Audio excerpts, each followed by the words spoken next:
j'ai le grand plaisir d'accueillir Son Excellence, le Cheikh Mujibur Rahman, et je l'invite à venir à la tribune pour s'adresser à l'Assemblée générale. Avec la permission de l'Assemblée générale, je demande au chef du protocole d'aller chercher le Cheikh Mujibur Rahman, Premier ministre du Bangladesh.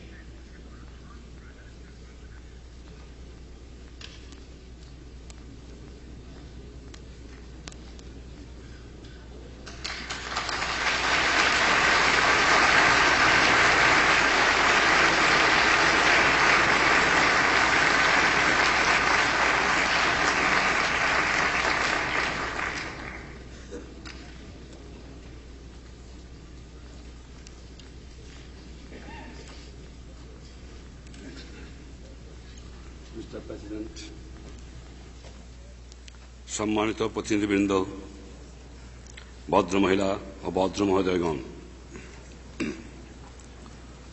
আজ এই মহান পরিষদে আপনাদের সামনে দুটো কথা বলার সুযোগ পেয়ে আমি নিজকে ভাগ্যবান মনে করছি। মানব জাতির এই পার্লামেন্টে বাংলাদেশের ৬৭ কোটি মানুষ প্রতিনিধিত্ব লাভ করায় আপনাদের মধ্যে যে গভীর সন্তোষের ভাব আমি লক্ষ্য করেছি, আমিও তার অংশীদার। বাঙালি জাতির জন্য এটা এক ঐতিহাসিক মুহূর্ত, কারণ তার আত্মনিয়ন্ত্রণের অধিকার অর্জনের সংগ্রাম আজ বিরাট সাফল্য দ্বারা চিহ্নিত। একটি স্বাধীন দেশের স্বাধীন নাগরিক হিসাবে মুক্ত সম্মানজনক জীবনযাপনের অধিকার অর্জনের জন্য বাঙালি জাতি বহু শতাব্দী ধরে সংগ্রাম চালিয়ে এসেছে। তারা চেয়েছে বিশ্বের সকল জাতির সঙ্গে শান্তি ও সৌহার্দ্যের মধ্যে বসবাস করতে। জাতিসংঘ সনদে যে মহান আদর্শের কথা বলা হয়েছে তা আমাদের জনগণের আদর্শ, এবং এই আদর্শের জন্য তারা চরম ত্যাগ স্বীকার করেছেন। এমন এক বিশ্ব ব্যবস্থা গঠনে বাঙালি জাতি উৎসর্গীকৃত, যে ব্যবস্থায় সকল মানুষের শান্তি ও ন্যায় বিচার লাভের আকাঙ্ক্ষা প্রতিষ্ঠিত হবে। এবং আমি জানি আমাদের এই প্রতিজ্ঞা গ্রহণের মধ্যে আমাদের লাখো লাখো শহীদের বিদেহী আত্মায় তৃপ্ত নিহিত রয়েছে। আমাদের জন্য বিশেষ সৌভাগ্যের কথা, বাংলাদেশ বিরাট চ্যালেঞ্জ মোকাবেলা করার কাজে যেসব দেশ ও জাতি বাংলাদেশকে সাহায্য করেছেন, আমি তাদেরও আমার আন্তরিক ধন্যবাদ জানাই।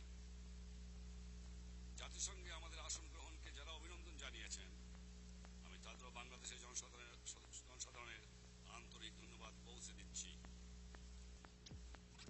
সে প্রতিশ্রুতি অধিকার অর্জনের জন্য এশিয়া, আফ্রিকা ও ল্যাটিন আমেরিকায় লাখো লাখো মুক্তির সেনানীকে আত্মহত্যা দিতে হয়েছে। এই সংগ্রাম এখনো চলছে। গায়ের জোরে বেআইনিভাবে এলাকা দখল, জনগণের ন্যায়সঙ্গত অধিকারকে নস্যাৎ করার কাজে শক্তির ব্যবহার, বর্ণ বৈষম্যের বিরুদ্ধে চলেছে জবর দখলকারীদের সম্পূর্ণ উচ্ছেদের জন্য প্যালেস্টাইনের জনগণের ন্যায়সঙ্গত জাতীয় অধিকার এখনো অর্জিত হয় নাই। উপনিবেশবাদ উচ্ছেদের প্রক্রিয়া ত্বরান্বিত হলেও চূড়ান্ত লক্ষ্যে এখনো পৌঁছেনি। একথা আফ্রিকার জন্য আরো বিশেষভাবে সত্য। সেখানে জিম্বাবুয়ে ও নামিবিয়ার জনগণ স্বাধীনতা ও জাতীয় মুক্তির চূড়ান্ত সংগ্রামে এখনো ব্যাপৃত। বর্ণ বৈষম্য ন্যূনতম নিশ্চয়তা লাভ করবে।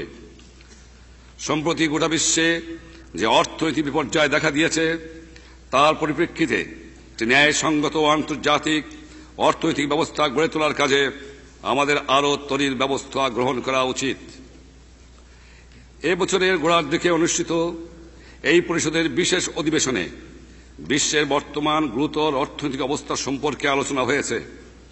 আমি এমন একটি দেশের পক্ষ থেকে কথা বলছি, যে দেশটি বর্তমানে অর্থনৈতিক দুর্যোগের ক্ষতিগ্রস্ত দেশগুলির তালিকায় শীর্ষস্থানে রয়েছে।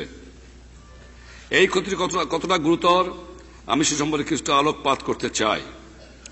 যুদ্ধের ধ্বংসস্তূপের উপরই বাংলাদেশের জন্ম হয়েছিল। তারপর থেকে একের পর এক প্রাকৃতিক বিপর্যয়ে আমরা সম্মুখীন হয়েছি। সর্বশেষ এবারে নজিরবিহীন বন্যা। সাম্প্রতিক বন্যার বিপর্যয় কাটিয়ে ওঠার উদ্দেশ্যে বাংলাদেশের প্রতি সাহায্যের হাত বাড়িয়ে দেওয়ার ব্যাপারে সক্রিয় ব্যবস্থা গ্রহণ করার জন্য আমরা জাতিসংঘ, সংশ্লিষ্ট সংস্থাসমূহ ও সেক্রেটারি জেনারেলের কাছে কৃতজ্ঞ। আলজেরিয়ার প্রেসিডেন্ট বুমেদিন, পররাষ্ট্র মন্ত্রী বুতেফলিকা বাংলাদেশের সাহায্যে এগিয়ে আসার জন্য জোট নিরপেক্ষ দেশসমূহের প্রতি আবেদন জানিয়েছেন। বন্ধু দেশসমূহ মানব কল্যাণ সংস্থাগুলোর কাছ থেকেও এ ব্যাপারে ভালোই সাড়া পাওয়া যাচ্ছে। প্রাকৃতিক পর্যায়ে বাংলাদেশের অর্থনৈতিক অগ্রগতি শুধু প্রতিহত করেনি, দেশে প্রায় দুর্ভিক্ষ অবস্থার সৃষ্টি হয়েছে। একই সময় বিশ্বব্যাপী মুদ্রাস্ফীতির অর্থ আমাদের মতো একটি দেশের জন্য দায় পরিশোধের ক্ষেত্রে $1 কোটি ডলারের ঘাটতি সৃষ্টি হয়েছে। জনসাধারণের জীবন ধারণের মান নিছক বেঁচে থাকার পর্যায় থেকেও নিচে নেমে গেছে। মাথাপিছু যাদের বার্ষিক আয় $100 কম, তাদের অবস্থা আরও শোচনীয়। বিশ্ব স্বাস্থ্য সংস্থার হিসাব অনুযায়ী বেঁচে থাকার জন্য ন্যূনতম খাদ্য প্রয়োজন, তারও কম খাদ্যকে যারা দিন বেঁচে রয়েছে তা এখন তারা সম্পূর্ণ অনাহারে দিন কাটাচ্ছে। আরও দরিদ্র অভাবী দেশগুলির ভবিষ্যৎ সম্পর্কে যে আভাস দেওয়া হয়েছে তা অত্যন্ত হতাশাজনক। ক্রমাগত মূল্যবৃদ্ধির ফলে খাদ্যের দাম গরিব দেশগুলোর ক্রয় ক্ষমতার বাইরে চলে গেছে। অন্যদিকে ধনী ও উন্নত দেশগুলোই হচ্ছে খাদ্যের মূল রপ্তানিকারক। কৃষি যন্ত্রপাতি ও উপকরণের অসম্ভব দাম বাড়ার ফলে গরিব দেশগুলোর খাদ্য সংসম লাভের চেষ্টাও তেমন সফল হতে পারছে না। বিশ্বব্যাপী মুদ্রাস্ফীতির ফলে উন্নয়নশীল দেশগুলোর উন্নয়ন পরিকল্পনার ব্যয় বহুগুণে বেড়ে গেছে।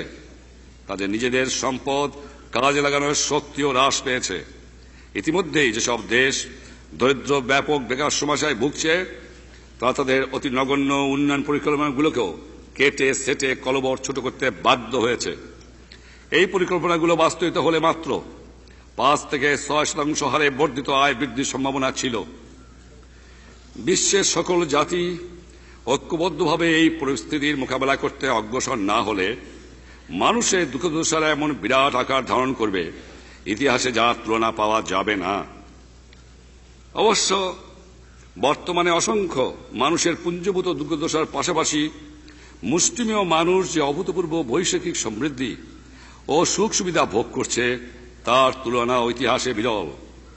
এই অবস্থার পরিবর্তন ঘটাতে পারে আমাদের মধ্যে মানবিক ঐক্যবোধ, ভ্রাতৃত্ববোধের পুনর্জাগরণ, পারস্পরিক নির্ভরশীলতার স্বীকৃতি বর্তমান সমস্যার যুক্তিসঙ্গত সমাধান ঘটাতে সক্ষম।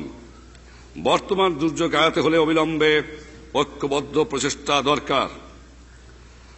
বর্তমানের মতো এত বড় চ্যালেঞ্জ মোকাবেলা জাতিসংঘ অতীতে কখনো করেনি। এই চ্যালেঞ্জ হচ্ছে একটা ন্যায়সঙ্গত আন্তর্জাতিক অর্থব্যবস্থা সৎ প্রতিবেশী সুলভ সম্পর্ক প্রতিষ্ঠার চেষ্টা চালিয়ে যাবে। যে সম্পর্কের ভিত্তি হবে শান্তিপূর্ণ সহ অবস্থান, পরস্পরের সার্বভৌমত্ব ও আঞ্চলিক অখণ্ডতার প্রতি সম্মান প্রদর্শন এবং একে অন্যের আভ্যন্তরীণ বিষয়ে হস্তক্ষেপ না করা। বিশ্বের এই এলাকায় এবং সর্বত্র শান্তি প্রতিষ্ঠা ও অক্ষুণ্ণ রাখার প্রতি প্রচেষ্টায় আমাদের সমর্থন অব্যাহত থাকবে। বাংলাদেশের সাম্প্রতিক সর্বনাশা বন্যায় ক্ষতিগ্রস্ত লোকদের সাহায্যের জন্য প্রয়োজনীয় ত্রাণ সামগ্রী আহরণের কাজে জাতিসংঘ যে প্রচেষ্টা চালাচ্ছে এর জন্য আমরা কৃতজ্ঞ। প্রাকৃতিক দুর্যোগের কবলে পড়ে যেসব দেশ বারবার ক্ষতিগ্রস্ত হয়, বাংলাদেশ তাদের অন্যতম। তাই প্রাকৃতিক দুর্যোগ থেকে উদ্ভূত পরিস্থিতির মোকাবেলায় বিশ্ব সমাজে দ্রুত এগিয়ে আসার উপযোগী একটি নিয়মিত প্রাতিষ্ঠানিক ব্যবস্থা গঠনে বাংলাদেশের বিশেষ স্বার্থ নিহিত রয়েছে। অবশ্য সূচনা হিসাবে এই ধরনের একটি ব্যবস্থা ইতিমধ্যেই রয়েছে। এই ব্যবস্থা হল জাতিসংঘের বিপর্যয় ত্রাণ সমন্বয়কারীর অফিস স্থাপন। এই সংস্থাটি যাতে কার্যকরভাবে তার ভূমিকা পালন করতে পারে সেজন্য সংস্থাটি শক্তিশালী করে তোলা একান্ত দরকার। জাতিসংঘের সদস্য দেশগুলোর এ ব্যাপারে বিশেষ দায়িত্ব রয়েছে। প্রিয় প্রেসিডেন্ট, সর্বশেষে আমি মানবের অসাধ্য সাধন ও দুরূহ বাধা অতিক্রমের অদম্য